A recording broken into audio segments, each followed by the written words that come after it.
Hello, Kate. It's a pleasure to meet you. You too. Thanks for delivering another great sci-fi flick. I really enjoyed it. Thank you. So first off, I want to know, like growing up, did you ever dream of being an astronaut or any type of fascination with space? I'm still fascinated with space. I've never had the desire to go to space, but I am an actor, and so I can luckily pretend for a living. And so I could just, I love being able to just like slip on these roles and learn all of this incredible information and like that have that be my focus and my job for a few months at a time to be able to like really um pretend that I am and that's my reality is that's the joy of being an actor is you get to sort of like pretend that you're this thing that you would never in your real life be. I mean, I wouldn't. I just know that even for this is as simple as being in a spaceship and the movement of it. I wouldn't be able to handle that. I like when I filmed The Martian, we had a scene where we're in and they're shaking it. I almost threw up in the helmet. I just get so nauseous in like anything moving vehicles. So that would take me out immediately. All right, so we're not sending you to space. Sadly, no. Production brought in, real astronauts and everything for this film. Were you there to pick their brains and kind of learn a little bit more? No, sadly, they did that before we ever started filming. They did that in like while she was writing the script. Our director Jess wrote the script as well. But I was able to all of the information that she learned from her interviews. Most of it is used in the film as what my character experiences. So I was lucky in that I could just sort of piggyback off of her. And then I did my own research as well. There's a few moments in this movie that honestly gave me like flashbacks to the M. Night Shyamalan Signs. There were some very eerie moments that really got to me.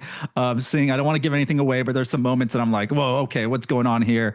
Were there any scenes that kind of gave you kind of unsettling feeling of unease? Most of the movie I'm at unease. My character is anyway. So yeah, absolutely. And all of the body horror stuff, I definitely um have a hard time with just in general. I find that a really hard time watching that kind of stuff. But I feel like it's subtle enough for most of it that even if you're freaked out by that stuff, it just works for the story. Yeah, a lot of great surprises in this film. If you personally were faced with the unknown, something you couldn't explain, do you think you'd respond with fear, curiosity, or faith, or how would you handle it? Um, I don't know how I would handle it. I hope I wouldn't respond with fear, but I do feel like that's a very human response to the unknown. Um, I hope that I wouldn't. I hope that I would be much more of a, uh, badass about it. I want to be a badass too when it comes to it, but I feel like I would be very fearful. But you never know when it comes. You Um, never you, know. you've been part of some great sci-fi worlds, but currently I'm rewatching Tron Uprising, where you voice Perl in that. What stood out most about your experience with that, and is that a universe you'd ever want to revisit? Oh, you said Tron, and I was like, I'm not in a Tron movie. That's crazy. Yeah, yes, I did a voiceover character. I love doing voiceover work so, so, so, so much. I would do that in a second. Yeah. I love that. It's like a real passion of mine, and I don't get to do it very often. So, yeah, I would love to. I would love to hear you elaborate a little bit more of what you enjoy most about voiceover work. I don't know. There's something really, for me, there's something really thrilling about just being, well, it's actually quite isolating because you're in a booth and it's usually like dark and all you can hear is um, whoever you're reading with and yourself. And it's very, I don't know, it reminds me of, because when I was a kid, I did a lot of voiceover. I did some jingles and sang a little bit, but I also just loved, I did some jingles as a kid. And I guess it reminds me of being a kid actor in a really exciting way. Like I get this feeling is of nostalgia.